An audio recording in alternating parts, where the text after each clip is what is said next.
Welcome to Celebrating Act 2. Celebrating Act 2 is the user manual for the second half of your life.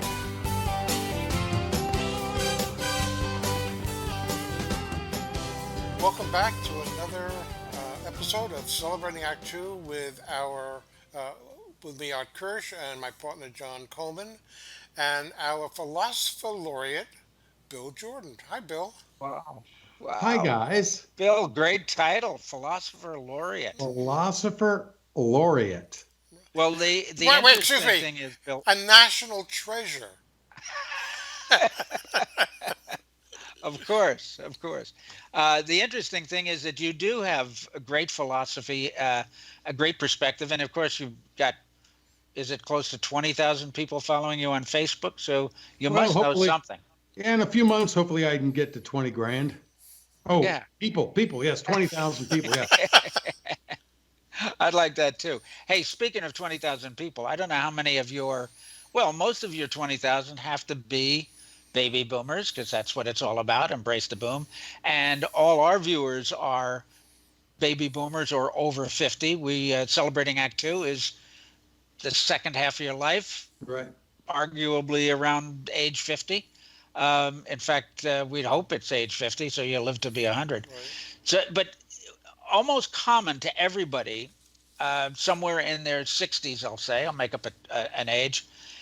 We find that we thought we were going to be retired. We're semi-retired. We're not sure what we call it, but we need a little bit of extra income, or we just need to keep busy. Right. And I know there are people that volunteer their time at hospitals or wherever because not that they're looking for a career, but they want that regular routine, and they want to do something with their lives. On the other hand, we've met lots of people like you, like us, who are actively pursuing income. Sure. Maybe it's not a full-time job, but it's a second career of sorts. Art, was it Brett McMillan that suggested that people that something like 50% of retirees will start a business? Yeah, Brett, our CPA fellow, we did a series of interviews with. You're right, he did. And in fact, yeah. he specialized in helping people over 50 do all the things they need to do to set up properly for that second career. Yeah. Now, Bill, you have started a second career, but it wasn't, you didn't start it right away. You kind of left radio, had some ideas. Tell me about that. Well, left radio 7 years ago after an almost 40-year radio career, and I'd done mornings for 32 and a half years. And I woke up one morning in October of 2012, and I looked at the digital clock on the cable box, and it said 3:20. And for the first time in my career, I looked at it and went, "What am I doing? What am I doing?" Yeah. Yeah. And I loved what I was doing, but at the same time, you're just getting tired. Doing morning radio, you are tired all the time, and to do that job, like I think you need to do it, it does need to consume your life, because your life is content. You're always looking for something to talk about. So you've got to be on. Jerry Seinfeld says that. I'm not comparing myself to Jerry, although he also is a baby boomer. Everything he does, everything he encounters, he runs it through a filter of how can I use this? How can I use this? Yeah. So it just kind of wears on you. And so, the time was right. And left radio. I really thought, though, I was going to segue into a position as a consultant for children's hospitals around the nation. There's been a big movement for radio stations doing broadcasts called radiothons to raise money for them. And in my professional life, by far, it was the most significant thing that I was ever a part of. Here in Raleigh, we had the largest per capita radiothon in the world. We were immensely successful with raising money, thanks to our listeners, for Duke Children's Hospital, one of the premier children's hospitals in the world. And so I thought I would parlay that into helping other radio stations, helping other hospitals. And I had every indication that I was going to be hired to do that. And I kind of sat on my duff for 2 years waiting for the phone to ring, and it never rang. I helped them out. Yeah. I helped them out. And part of that was probably ego going, hey, of course they're going to call me. Who would be better to do this than I am? And they didn't call because the radio station started, the radiothon started drifting away a little bit as more pressure came onto radio stations for ratings, and they were being gobbled up by some of the big companies, and they had, board of directors and, stockholders, and they wanted to see profits, and a radiothon can take a hit onto your ratings. So anyway, for one reason or another, that didn't happen. And without making it sound like sour grapes, in hindsight, I'm glad that it didn't happen, because I'm not really cut out for traveling, getting on a jet, flying to this, probably work 2 radiothons, maybe three or four, probably a month. I get jet lag flying north-south. Just the way it is. So to think of changing time zones, it would just be, it would be exhausting. It truly would be. So then I decided to follow voiceover, because I thought, well, been in front of a microphone for 40 years. I'm comfortable in front of a microphone. I didn't really have a setup in my house for it. So I got behind the curve on that. That should have been something that I was pursuing while I was still doing full-time radio work. I could have done that then. Now, since I left radio, in these 7 years, there's been enormous leaps and bounds in technology, as there has been with pretty much every field, where I can do broadcast quality, live directed broadcast quality voiceover work from my little studio upstairs to anywhere in the world that also has the same software that I have. It's crazy. That was not a capability back 7 years ago. But I should have developed that while I was still earning that regular income.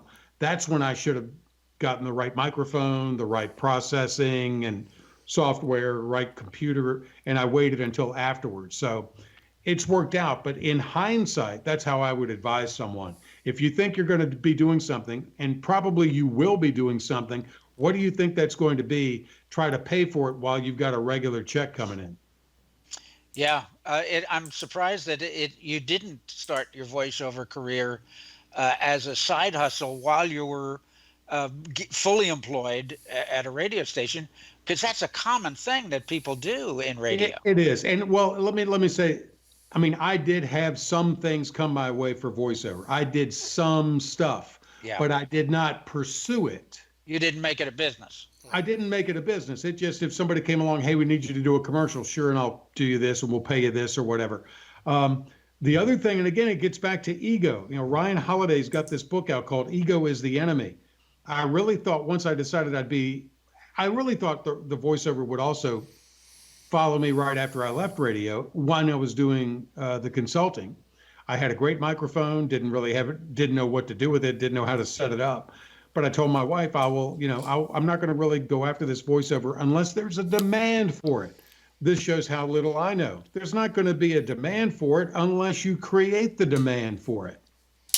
Right? Yep. So that's where the marketing comes in. Anybody who's going to launch your own business, you may be the best mechanic, plumber, whatever you want to be in your afterlife after your main job. But if people don't know about it, yeah. So Bill, besides your personal contacts and getting references, have you used things like LinkedIn? What are the marketing tools you found most useful? I've used LinkedIn. The best tool, quite honestly, for me in voiceover has been relationships. Building relationships. The same like all of us for almost everything. Absolutely. That is the number one thing, is relationship and referral, and somebody knows somebody who needs a job, or here's a case in point.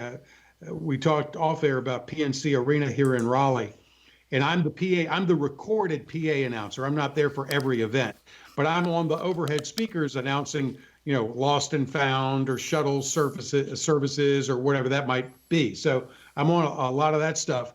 To even where if I go to a concert there or a game, I'll be standing under the speaker. It's me talking. I don't even recognize myself. So, but that job came from being recommended by a lady who had done sales with our radio station, who had a friend who worked at PNC Arena, and they were looking for someone to do that job. I was recommended, if I recall correctly. I probably recorded some stuff for them as an audition, and I got the job, and I've been doing that for the last several years. So that's just a slight example, right? So It is relationship. That's the key to the business. Bill, every business is a people business. It Yep. doesn't matter what the business is. It doesn't matter if it's a product manufacturing. It's a people business. And people might change. Maybe you're not retailing to the consumer. Maybe you're selling wholesale to a customer. But whoever it is, that's the people business side of it. I have Yeah, and we're all in sales too. right. Yes. I have a last question for you that maybe would be useful for other people who have uh, retired or think about doing a second job. What have you had reluctance of speaking to people that you knew and knew well for maybe 10 or 15 years, and if you will, asking them for work? Was that ever a problem for That you? that's been it's not really a problem for me. The thing that's difficult as far as accepting is there's a thing called applause, and then there's a thing called actually getting the job. I've had numerous occasions where I've been told by somebody that, and I'm not going to name venues or whatever, but it's like, oh yeah, we want you to do our commercials, and then you never hear from them. Or you sound great, we're going to use you, and you never hear from them. So you can't count on that kind of stuff. But I don't have a problem asking someone, hey, in your company, if you guys have e-learning or corporate narration stuff, can you point me in the right direction as to who I could send my, my voiceover website? Can I send them my link or my demos to them? I don't really have a problem doing that. I just need to follow up and do that more often. Yeah. Well, as you said, marketing is part of every business. Sure. Marketing and sales. Yeah. Good, Bill, thanks for sharing your story. Good advice, since so many of us, after age 60 or whenever we think we're retiring, really will need that side hustle. We'll need some kind of a business just to supplement our income, or maybe just to keep us busy. Right. Keep us busy, but I think there's also a psychology among some um, that's really, it's like, finally, okay, so now you're where you are, and maybe it's time you just quit answering to bosses and you want to do your own thing and see Sure. what your own ideas Yeah. can come up with. That's part of it too. I think and that's not necessarily ego. It's like, I want to see what I can do if I'm driving it. Okay. Yeah. That's to work your own ideas without answering to anybody but yourself. Well, Bill, And you, this is, well, unless you had something else, John, I was going to say this has been just another great session, but a lot of people can't get enough of Bill Jordan. Okay, and if they can't get enough of Bill Jordan, where can they get not only enough of him, but maybe even more than they even want? Maybe even too much. and Uh, maybe even a mug. well, we'll get to the mug, but I'm on Yeah. Facebook at Bill Jordan, Jordan, and look for the profile picture that is this Embrace the Boom mug. And you can go to my website at BillJordanEmbraceTheBoom.com, and that's all run together. And there will be a link there to my 15 video practices, which is really a philosophical thing and life lessons, because I'm still trying to learn how to live my life. And you might just click around and find, a nugget or two that might benefit you. I've had a lot of great response about those. And then if you would like to order a mug or two, they do make handy gifts, and there's a myriad of uses to them in addition to beverages. People put, Art, I think you said you put paintbrushes in it, and it holds a perfect amount of paint. It holds a perfect amount of paint for Art to paint a door. So there's all kinds of uses for that. But free shipping with orders of 3 mugs or more. And it's just, again, it's a device that I use when I drink my coffee first thing in the morning. It puts me in that, it anchors my day in a mindset of embracing where I am as a baby boomer. In spite of society telling me that I may be over, I'm not over. I've still got dreams to dream and goals to set and reach, and a vital life to live. That's how I look at it. But you know what is over, and I salute you, is this segment of our philosopher laureate, Bill Jordan, on Celebrating Act Two, and we on our YouTube channel, shameless plug, youtube.com/, Celebrating Act Two. We're building a binge-worthy playlist of our Jordan interviews. So There you go. within about a week, there'll be 10 or so up there, and they can supplement their visiting you daily on Facebook and your YouTube channel as well. So again, I appreciate that. And may I do my personal close? Yes, please. Until next time. John, really? Okay, go ahead. Live your life, forget your age, and embrace the boom. Great. Thank you very much, Bill. John, good to see you again. And until the next time, thank you for joining us.